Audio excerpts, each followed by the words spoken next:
Viva, sejam muito bem-vindos. É hoje nosso convidado João Soares, deputado e ex-presidente da Câmara Municipal de Lisboa. Muito obrigado por estar connosco. O presidente Marcelo Rebelo de Sousa deixou um apelo à renovação do sistema político nas comemorações do 25 de Abril, na Assembleia da República. Deixou também um alerta em relação à contestação antissistema e ao ceticismo em relação aos partidos. Como é que olha para estes recados do presidente? Se me permite, eu gostava de sublinhar a honra e o prazer que é para mim estar pela primeira vez no vosso canal da TDM, que é qualquer coisa de absolutamente único a nível mundial em termos da representação da língua portuguesa junto das nossas comunidades e, no caso, em Macau, aqui na China. Obrigado. Eu vejo como coisas do mais elementar bom senso aquilo que foi dito pelo Presidente da República. Evidentemente que há sempre interpretações em lógicas mais ou menos corporativas e conspirativas que distorcem um pouco aquilo que foi dito, mas se eu bem entendi aquilo que pude ler e em parte ouvir, o que ele disse é do mais elementar bom senso quanto aos riscos que os sistemas políticos, e não apenas o nosso, correm um pouco por todo o mundo democrático. Há problemas muito sérios que se colocam e para os quais é preciso encontrar resposta. E que tem que ver, aliás, com alguns dos dramas que se estão a viver em grandes democracias do mundo nessa matéria. Considera que em Portugal, e pegando no discurso do Presidente, considera que os portugueses estão cansados dos políticos, cansados dos partidos? Não, há fenómenos de cansaço, e regularmente há fenómenos de cansaço. E isso é próprio dos sistemas democráticos. A partir de certa altura, mesmo que as coisas corram muito bem, as pessoas têm tendência a cansar-se, das mesmas caras, das mesmas figuras, mas eu acho que nós somos, justamente nesse plano também, um caso de sucesso quase único no quadro da União Europeia. E isso é qualquer coisa que nos deve orgulhar muito, porque a política que tem vindo a ser feita por este governo, eu sei que sou suspeito, sendo do PS, e sendo um homem de esquerda e a favor da solução que tem sido protagonizada nos últimos 2 anos pelo governo do Partido Socialista. Já lá vamos.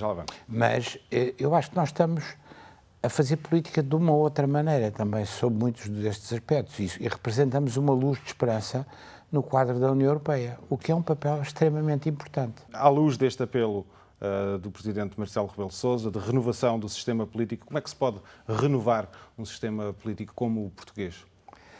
Têm aparecido algumas propostas ao longo dos tempos, e desde há muito tempo a esta parte, que há pessoas que chamam a atenção, nomeadamente para alguns afunilamentos que resultam do sistema eleitoral que foi adotado a seguir ao 25 de Abril, por razões que são conhecidas também do ponto de vista histórico e político. Nós vivemos 48 anos em regime de ditadura de partido único e, portanto, tivemos que abrir aos partidos e os partidos tiveram um quase monopólio da representação política durante muitos anos.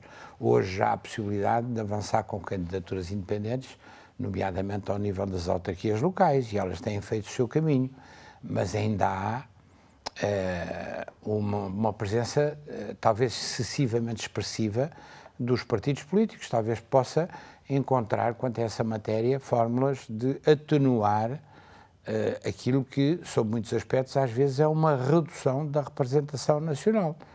Mas isso é qualquer coisa que tem que ver com todos aqueles que operam no sistema político e com todas as famílias políticas. Mas quando o Presidente fala da renovação do sistema político, poderás também estar a referir-se a questões que têm a ver com casos de corrupção, suspeitas de corrupção. Pensa que é essa uma interpretação correta das palavras do Presidente? Talvez, mas eu não estou bem colocado. Eu tenho uma avaliação extremamente positiva do que tem sido o mandato do atual Presidente da República, que, aliás, contrasta e muito propositiva com alguns dos que o antecederam, mas não estou em condições de fazer a interpretação absolutamente rigorosa daquilo que pode ter sido dito pelo Presidente da República, ainda por cima quando estive ausente da cerimónia onde teve lugar esse discurso e, portanto, tive um eco relativamente reduzido. Eu entrei com ele no mesmo ano para a Faculdade de Direito de Lisboa e tenho com ele uma relação cordial desde essa altura, desde que fomos colegas aí, mas não vou ao ponto de me pretender ser um intérprete autêntico das palavras do Presidente da República. É uma pergunta que terá que lhe fazer a ele. Ele é um homem cordial. Não esteve a acompanhar o discurso na Assembleia da República porque esteve aqui em Macau, nas comemorações do 25 de Abril deste lado do mundo. Para quem vem de fora, como é que considera que a comunidade portuguesa fez esta evocação? Como é que lembrou o 25 de Abril? Que impressão é que leva para Portugal em relação a estas comemorações do 25 de Abril aqui em Macau? Leva a melhor das impressões, e não é por razões de cortesia que estou a dizer isto, é com a maior das sinceridades. Houve até momentos que foram particularmente comoventes na comemoração que teve lugar na noite de 25 de Abril, com um jantar que juntou um jantar e o concerto. A Presidente da Casa de Macau, que foi quem tomou a iniciativa, e bem, e honrei-lhe seja por isso, disse que deste ano tinham decidido juntar o jantar, o ágape e o momento musical, e foi particularmente feliz, porque às vezes acontecia que por razões de espaço as coisas estavam distanciadas no tempo em relação à data que era importante comemorar, e que é do próprio 25 de Abril. Eu gostei muito e achei que, disseram-me que era um número muito elevado de participantes, eu não tinha estado em nenhuma anterior, mas ouvi os testemunhos das pessoas que tinham experiência e que tinham estado em momentos anteriores, e foi uma festa muitíssimo bonita. Vamos fazer uma pequena viagem no tempo há 44 anos. Como é que a família Soares viveu esse 25 de Abril? Na altura, como é sabido, o seu pai, Mário Soares, estava ainda no exílio. Na altura era um jovem João Soares, de 24 anos, se não me engano. Bem, eu fiz 24 anos nesse ano, em agosto. Portanto, no dia 25 de Abril eu tinha 23 anos. 23 anos. Estávamos a minha irmã e eu em Lisboa. Tínhamos uma tia que era analista química numa fábrica de vidro nos arredores de Lisboa e que tinha que sair muito cedo. Nós tínhamos informações através dos amigos do República, nomeadamente do Raul Rego, que era o diretor do República, do Álvaro Guerra, que era um dos principais jornalistas do República, e também do próprio Vítor Direito, que depois foi o fundador do Correio da Manhã, e que era o chefe de redação da República, de que a Revolução estava para acontecer. Mas já tinham estado para acontecer muitas outras revoluções, e tinha falhado a tentativa revolucionária em março nas Caldas da Rainha, na sua terra. Exatamente. Fiquei a saber há pouco e, portanto, estávamos com uma grande expectativa e com uma grande esperança. A minha mãe estava, por acaso, a acompanhar o meu pai em Paris, nessa altura, embora ela estivesse a dirigir uma escola que foi fundada pelo meu avô paterno, que existe em Lisboa, que é hoje dirigida pela minha irmã, que é uma escola que passa publicidade das maiores que há em Portugal, que é o Colégio Moderno. E nós recebemos às 6 da manhã, ou ligeiramente antes das 6 da manhã, um telefonema da nossa tia a dizer: estejam atentos, liguem à rádio porque está a revolução na rua. Imediatamente nos metemos no carro e fomos para a sede do República, que era, como sabe, um vespertino. Havia jornais matutinos e jornais vespertinos nessa altura, e o República era um dos 3 grandes vespertinos, era o único abertamente da oposição, embora controlado pela censura. É difícil para quem tem a sua idade perceber o que era um jornal completamente controlado pela censura. Mas as provas de tudo, incluindo dos títulos e do tamanho dos títulos, tinham que ir primeiro à aprovação dos coronéis da censura, que, curiosamente, no caso do República, estavam imediatamente em frente. A República tinha uma sede na Rua da Misericórdia, e do outro lado da rua, que é uma rua importante de Lisboa, que conhece certamente, estavam os homens da censura, as instalações da censura. E lembro-me que quer a minha irmã, quer eu, assistimos, junto com os jornalistas que lá estavam, alguns da nossa idade, que eram todos, evidentemente, da oposição, assistimos à pressão que eram os contínuos dos coronéis da censura a passarem a rua e a virem dizer: então quando é que mandam as provas? E houve uma discussão muito interessante, tem sido pouco referida mediaticamente e em livros que saíram sobre este período e sobre a Revolução de 25 de Abril, entre as pessoas que tinham responsabilidades na redação e na administração do República, onde estava, por exemplo, Salgado Zenha, o Gustavo Sormanho, que foi um fundador do Partido Socialista, esteve na Alemanha, no Congresso da Alemanha, e alguns outros, sobre se mandavam as provas ou não para a censura. E era preciso mandar as provas aí até às 11, meio-dia, porque depois o jornal era impresso numa rotativa que existia no próprio edifício do República. E finalmente tomaram a decisão de não mandar as provas para a censura. E a República foi o primeiro a sair logo às 3 da tarde, quando a sorte da Revolução ainda não estava decidida, com uma grande tarja a letras vermelhas a dizer: este jornal, pela primeira vez, não foi à censura.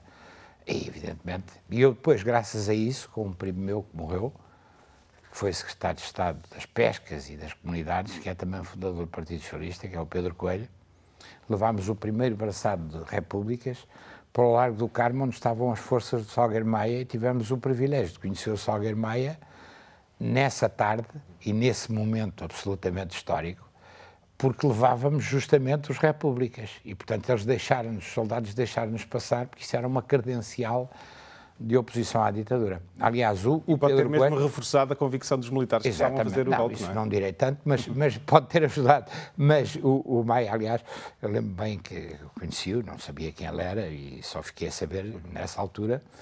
O Maia tinha um megafone, que ele próprio usou várias vezes para pedir às pessoas que se contivessem um pouco, porque ainda teve que fazer umas rajadas para a fachada do edifício do quartel-general da Guarda Republicana, onde estava o professor Marcelo Caetano, e depois ele pediu ao Pedro Coelho, porque eu tinha-lhe dito, olha, ele foi candidato da oposição por Santarém nas últimas eleições. As eleições farsa de Marcelo Caetano, em 73, tinha havido eleições, e o Pedro Coelho tinha sido candidato da oposição. Não sei se foi em Santarém, se foi em Lisboa, mas ele era de Santarém. E ele disse, então faça aqui um apelo às pessoas e tal. E, portanto, a primeira pessoa a usar, o primeiro civil a usar o megafone do Salgueiro Maia foi o Pedro Coelho. O segundo, aliás, há fotografias do Carlos Gil e de outros fotógrafos, do Alfredo Cunha, em que estamos todos nisso, e depois é que o Sousa Tavares pai, Francisco Sousa Tavares, grande advogado também, homem da oposição, e advogado no plenário, que vai para cima de uma guarita e fala, mas já depois do general Spínola ter entrado no quartel para aceitar a rendição de Marcelo Caetano. Foi um momento, de facto, absolutamente inesquecível.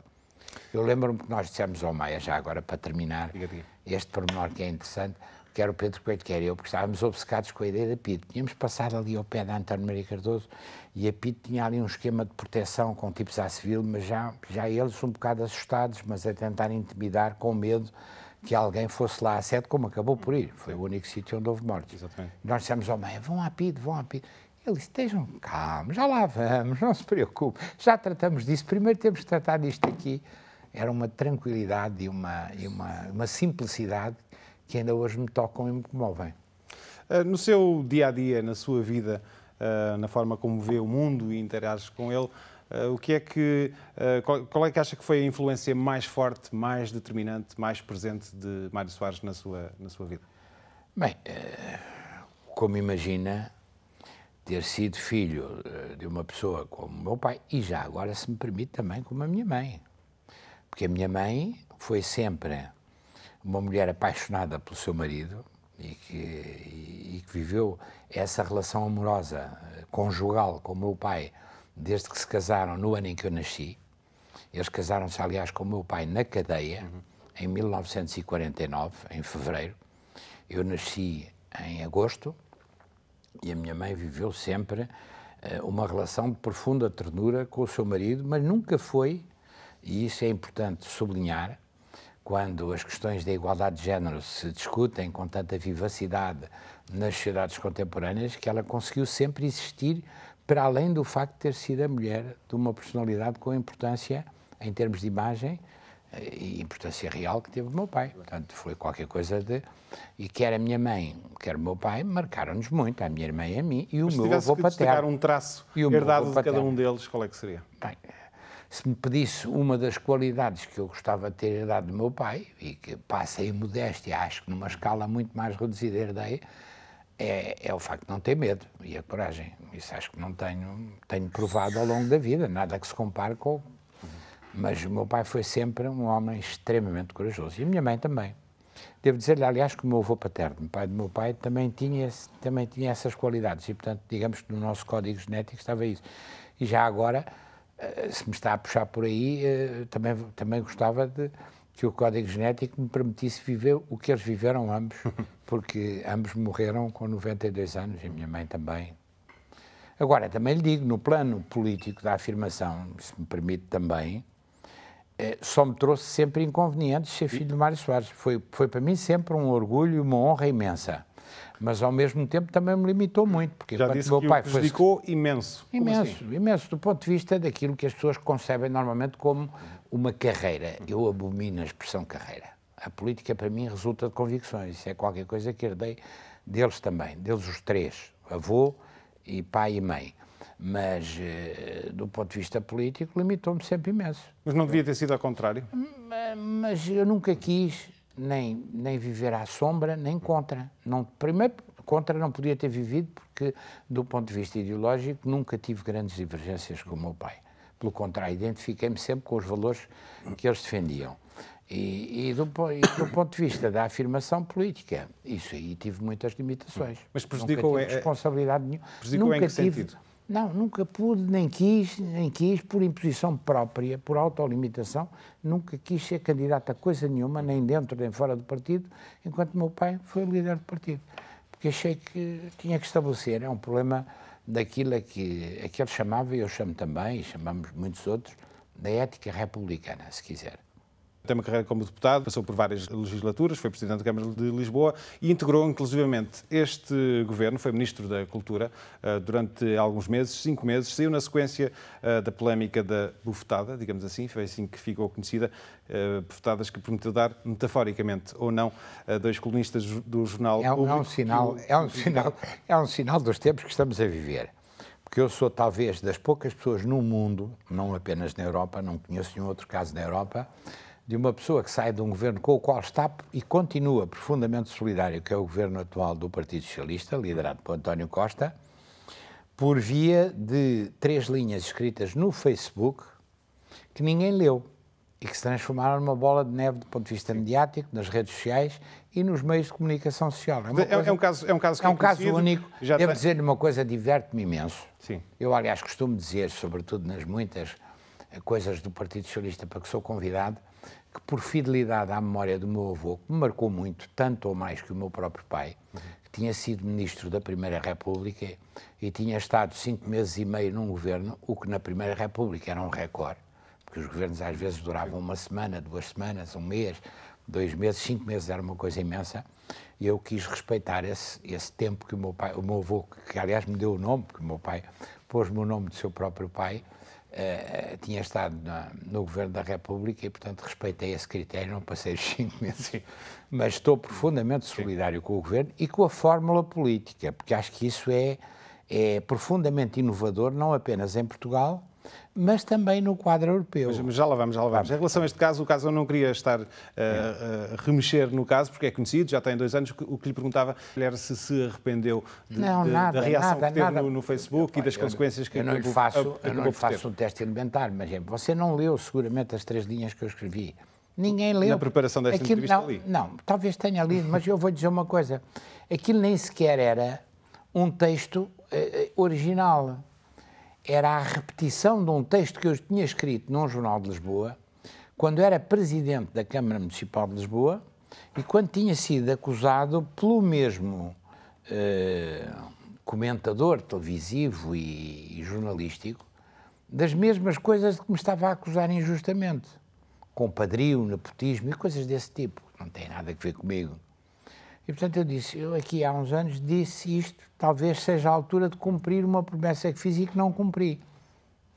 Foi simplesmente isto que eu escrevi. Mas custou-lhe a saída do governo? Não, ouça, quer dizer, continuo profundamente solidário, mas... Custou no sentido do preço que pagou politicamente foi sair do governo? Não, eu acho que isso faz parte das regras de jogo na vida política. Eu sempre estive, palavra de honra, passa em modéstia, sempre estive perfeitamente à vontade dos cargos que exerci. E sempre disse que se fosse preciso deixar o casaco, deixava o casaco. E sempre foi também A minha lógica é uma lógica de muito desapego. Gostava muito do que estava a fazer e até me atrevo a dizer que nem estava a fazer mal. Não tive tempo para fazer grandes demonstrações, mas não estávamos a trabalhar mal, num contexto que era um contexto complicado. Mas não é isso. A questão coloca-se de poder prejudicar o projeto em que estava integrado e, evidentemente, eu saio. Eu procuro estar sempre na vida do lado das soluções e não do lado das complicações. E nós temos uma tradição muito patriótica de, às vezes, estarmos do lado das complicações. Temos muitos treinadores de bancada. Orgulha-se de ser um dos precursores da filosofia, digamos assim, que está na base desta solução governativa, desta solução de apoio parlamentar a um governo do PS. Fez algo parecido na Câmara de Lisboa, foi dos primeiros a defender esta ideia. Qual é a pulsação da chamada geringonça? Eu sei que não gosta do termo. Como é que avalia o momento atual desta solução governativa? isso é um dado de facto objetivo.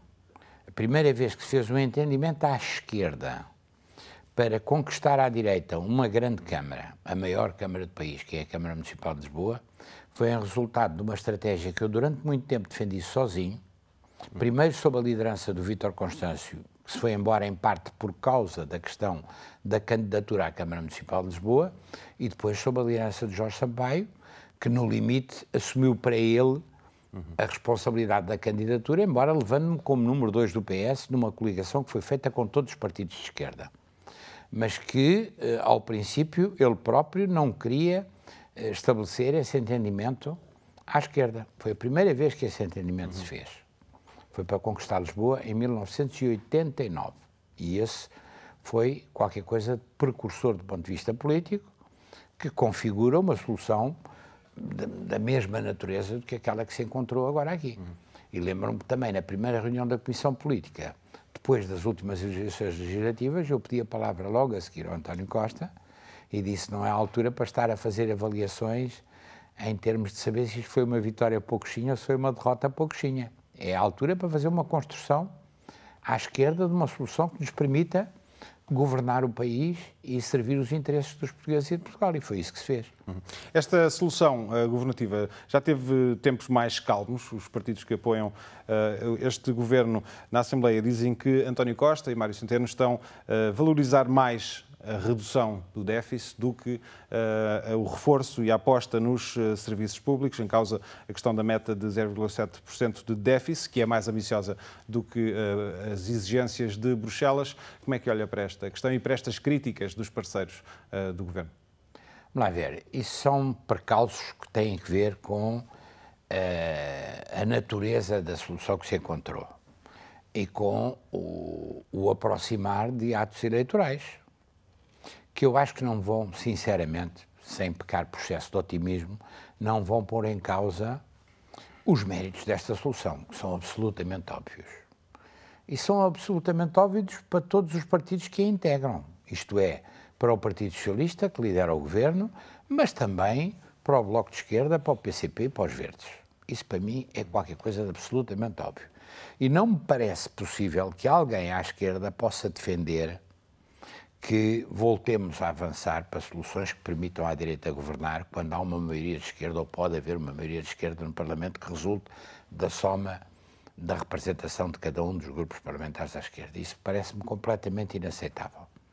Isso é uma fronteira que se ultrapassou e em relação à qual não me parece que possa haver um recuo. Agora, evidentemente que houve coisas que, algumas coisas têm causado pequenas dificuldades, nomeadamente alguns resultados das eleições autárquicas, onde foram postos em causa alguns bastiões, nomeadamente alguns bastiões da CDU, e imagino que isso tenha criado algumas dificuldades.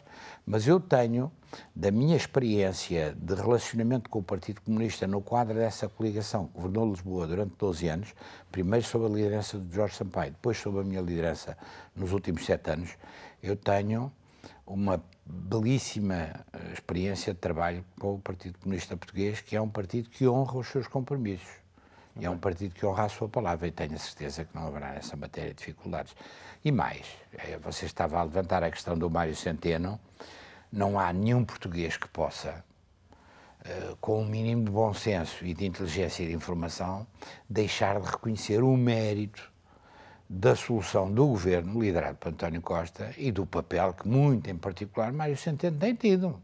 Só quem não tiver memória do que foram os 4 anos de governo da direita, com os vários ministros das Finanças que tiveram responsabilidades e com aquela linha absolutamente selvagem de impor dificuldades aos portugueses sem resultados para a economia portuguesa. Os resultados hoje são absolutamente óbvios e indiscutíveis. E o facto do Ministro das Finanças de Portugal, que é o grande protagonista desta política, embora com o apoio sempre firme e indefetível do Primeiro-Ministro António Costa, ter conseguido ser eleito Presidente do Eurogrupo, não é uma coisa pequena, nem para Portugal, nem para a Europa. Por isso é que eu tenho dito, e acho que digo com à vontade, ainda por cima saí do governo, estou absolutamente à vontade para dizer isto. O Portugal, neste momento, está a iluminar a Europa com uma luz de esperança, porque a Europa tem funcionado muito mal nos últimos anos, sobretudo desde o início da crise financeira. E respondeu muito pior, por exemplo, que os Estados Unidos, sob a liderança do Presidente Obama. Não estou a falar desta tragédia, desta tragicomédia que estamos a assistir desde que o Trump foi eleito. Estou a falar do que foi a liderança do Presidente Obama. A Europa foi um desastre. Nós vimos o que é que foi o tormento porque passou a Grécia antes de nós. E passámos nós, também muito graças ao excesso de zelo selvagem e insensível do governo da direita, e passou a Espanha, passou a Irlanda e passaram alguns outros países, numa lógica de um fundamentalismo financeiro completamente disparatado. Provou que era disparatado e que não conseguia resultados. Ora, se há um valor que é um valor fundador da Europa, é o valor da solidariedade. A Europa foi construída, é um projeto que aparece a seguir à Segunda Grande Guerra Mundial e depois do descalabro e da ruína que a Segunda Grande Guerra Mundial, que as direitas provocaram na Europa, os regimes nazi, fascista italiano, nazi alemão e fascista, provocaram na Europa e no mundo. E é um valor de solidariedade, de paz, de cooperação e de solidariedade. Ora, a Europa não tem sabido ser solidária. A Europa não está à altura daquilo que são as suas responsabilidades no que diz respeito aos refugiados no Mediterrâneo. Vejam o que é a tragédia. E sublinha aí, por exemplo, o papel das nossas Forças Armadas, e nomeadamente da nossa Marinha, que tem tido missões fantásticas, que se distinguem pela positiva de outras situações que conhecemos. Mas este governo não tem posto em causa a ortodoxia europeia, tem jogado segundo as regras que estão estabelecidas. Não subscrevo, nem uso a semântica, tenho respeito, mas não uso essa semântica. Acho que este governo tem feito com muita inteligência uma política que é uma política completamente diferente daquela política que foi dominante nos últimos anos. E você é um homem muito informado e está no quadro de uma televisão que é uma honra para a língua portuguesa nesta região do mundo e um pouco por todo o mundo, porque vocês são um caso absolutamente único, você sabe isso bem. Eu admito que isso para me picar possa ser interessante. Só estou a fazer perguntas, mas não tem nada a ver com a realidade a que estamos a assistir. Este governo tem conseguido que a União Europeia comece a adotar uma nova política, nomeadamente no quadro daquilo que foi mais complicado, que é o quadro do sistema financeiro europeu e da moeda única. Porque, evidentemente, se nós tivermos um bocadinho de memória, lembramos-nos de quando foi adotada a moeda única. Eu já estava na Câmara Municipal de Lisboa, já estava quase no final do meu último mandato na Câmara Municipal de Lisboa, quando o euro começou a funcionar. E nós tínhamos a ideia, nós europeus, tínhamos a ideia que o euro nos ia afastar, e afastou, das especulações com cada uma das moedas nacionais. E lembrávamos do que tinham sido os ataques do Sr. Soros à libra inglesa e à peseta espanhola, e como nós também subsidiariamente tínhamos sido vítimas disso. E, portanto, isso de facto terminou, mas depois fomos confrontados com outras situações. E estamos a sair desse tormento. E estamos a sair desse tormento em larga medida. Ainda há relativamente pouco tempo estive numa homenagem que foi feita ao meu pai no Parlamento Europeu e tive a oportunidade de dizer isto. Estava lá o nosso Primeiro-Ministro, estavam gente da direção do Parlamento Europeu que reconhece isto. O papel que o atual governo português e a solução governativa que adotámos têm tido é uma luz de esperança num quadro europeu onde não havia esperança. Vamos ver o que é que se passa agora na Alemanha, com a eleição de uma nova líder para o SPD e com, espero, que um novo equilíbrio mais progressista se estabeleça também na Alemanha, que tem um papel sempre decisivo, e o que se passa com o Sr. Macron, Presidente da França. Vamos avançar. Gostava de falar também um pouco sobre Angola, que é uma realidade que conhece bem e que acompanha de muito perto. É sabido que é um crítico feroz do MPLA e daquilo que descreve como cleptocracia de Angola, e diz que tem existido uma fraude eleitoral sistemática no país. Perguntava-lhe como é que vê a presidência de João Lourenço até agora. Olha, eu vejo de uma forma muito positiva. É verdade que eu fui o criador da expressão cleptocracia aplicada ao governo de Angola desde há muitos anos a esta parte e que me parecia que resultava como óbvia daquilo a que íamos assistindo. E que alguns na nossa terra, porque tinham interesses ou eram coniventes com o poder autocrático e durante muitos anos totalitário de Luanda não queriam ver, ou se recusavam a ver. E lembro-me que algumas pessoas diziam que eu estava a pôr o interesse em causa, os interesses dos portugueses, das empresas portuguesas, dos portugueses que vivem em Angola, e hoje estamos a ver o que é que o novo poder angolano, à volta do presidente João Lourenço, tem estado a dizer sobre aquilo que estava a passar. Até lhe devo dizer que há um lado que me entristece e que me preocupa, que é o lado quase de Hamlet shakespeariano. Quer dizer, eu sei que isso é do ponto de vista histórico muito frequente, que é matar a quem servimos antes, mas eu espero que se possa assegurar ali uma transição pacífica. Acha que essa transição ainda está em causa? Eu espero que não. Espero que isto seja mesmo uma onda de limpeza e que as regras que já foram aprovadas e foram anunciadas para a equipa do presidente João Lourenço e para a nova direção do Banco Central angolano sejam adotadas na prática, porque se forem adotadas na prática são uma revolução muito para além do que eu podia imaginar. Eu não falo da legitimidade eleitoral, porque de facto, mas isso agora é secundário em relação ao que está em causa. O que importa é que o pluralismo político seja assegurado, que os direitos humanos sejam respeitados, coisa que não tinha acontecido até aqui, e que isso se faça de uma forma pacífica, não havendo vinganças nem retaliações a quem exerceu o poder de uma forma que eu considerava profundamente criticável. E tenho dito a esses que lambiam as botas do poder antes e agora já criticam o José Eduardo Santos, que está, dizem-me, a viver um processo de profunda solidão, o que é sempre um lado desagradável, que qualquer dia põe-me na situação de ter que ser um dos poucos a defender a sua integridade pessoal e física, porque era o que mais faltava agora, era que isso não fosse respeitado.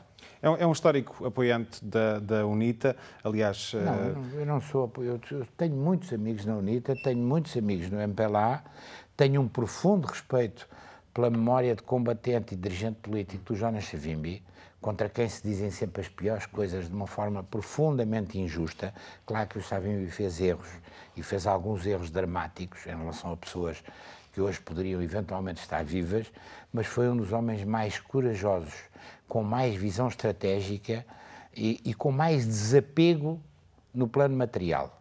Repara, o Savimbi teve muito poder, mas esteve sempre na mata, mas teve acesso a diamantes e recursos naturais os mais diversos, teve apoios americanos. Não há uma conta para nenhum familiar do Savimbi em parte nenhuma do mundo. Repare que isso, num país como Angola, onde a corrupção foi tão generalizada, é qualquer coisa que tem que ser valorizado. Muito bem. Mas, enfim, já foi morto há muitos anos, essas contas já foram feitas e, infelizmente, houve muitos portugueses que viram isso com satisfação, que não é o meu caso. Agora, eu não tenho nenhum partido político fora da minha terra. O meu único partido é o PS e às vezes já me dá trabalho, mas não tenho outra camisola que não seja a do PS. Mas como observador atento da realidade de Angola, considera que a UNITA está pronta para ser uma alternativa nesta altura? Poderá ser governo se as circunstâncias se alterarem? Tem condições para isso? Não tenho a menor dúvida. A UNITA tem gente muitíssimo preparada. E isso é qualquer coisa que é também, em larga medida, mérito do Savimbi. Até há 10 anos a esta parte, ele formou a maior parte dos melhores quadros da sociedade angolana, os melhores quadros da administração e da vida política angolana. O ministro dos Negócios Estrangeiros era, até há pouco tempo, um homem que era um quadro da UNITA formado por Savimbi. O chefe de Estado-Maior-General das Forças Armadas era um general da UNITA formado por Savimbi, tinha trabalhado com Savimbi. E uma boa parte dos grandes quadros angolanos, a UNITA tinha no exterior uma rede diplomática, onde o atual líder também desempenhou um papel muito importante, Isaías Samacuva, mas gente como Alcides Sacala e outros quadros, o anterior secretário-geral, Paulo Cambagato e muitos outros quadros, são gente muitíssimo qualificada. Mais, vou dizer uma coisa, eu sou um homem da área da edição, sou profissionalmente editor, embora agora não praticante nos últimos tempos. Em termos de obra literária, testemunho histórico e com qualidade, em termos biográficos e históricos, Os quadros da UNITA que acompanharam o Savimbi publicaram livros muito mais interessantes do que os do outro lado sobre todo este período, nomeadamente o livro do Alcides Sacala, o livro do Jardim Moecália, o livro do Chivoale, salvo erro, Samuel Chivoale, que foi um dos primeiros comandantes militares da UNITA, desde o período da fundação. Terminar, acabou de referir há pouco que a sua carreira como editor, que tem já várias décadas, é também autor, e são muitos os que dizem que Hans Nur Lufts e John Sowins são, na realidade, pseudónimos de João Soares. O que lhe perguntei, o que é que diz às pessoas que dizem isso?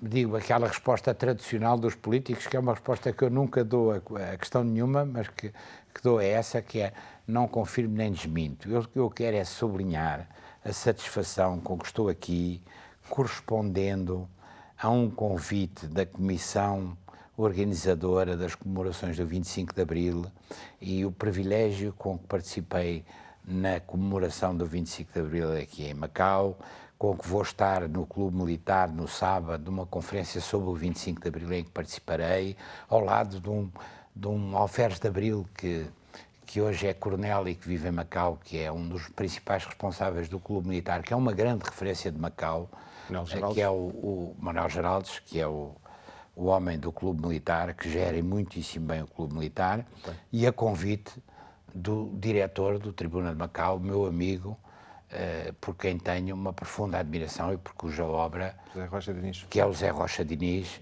que foi o principal intérprete desse convite que me foi formulado e que me deu uma imensa honra e que está à frente de um jornal que honra a língua portuguesa aqui e tem também uma obra notável. Portanto, sinto-me aqui com muita satisfação e, sobretudo, particularmente honrado por ter vindo aqui à TDM. Parabéns pelo vosso trabalho, os mais sinceros parabéns pelo vosso trabalho. Continuem. Muito obrigado. Precisamos de vocês, temos muito orgulho como portugueses. Muito obrigado. E mais uma vez, muito obrigado por ter vindo ao TDM Entrevista. Eu é que agradeço o convite. Nós voltamos na próxima semana, contamos consigo. Até lá.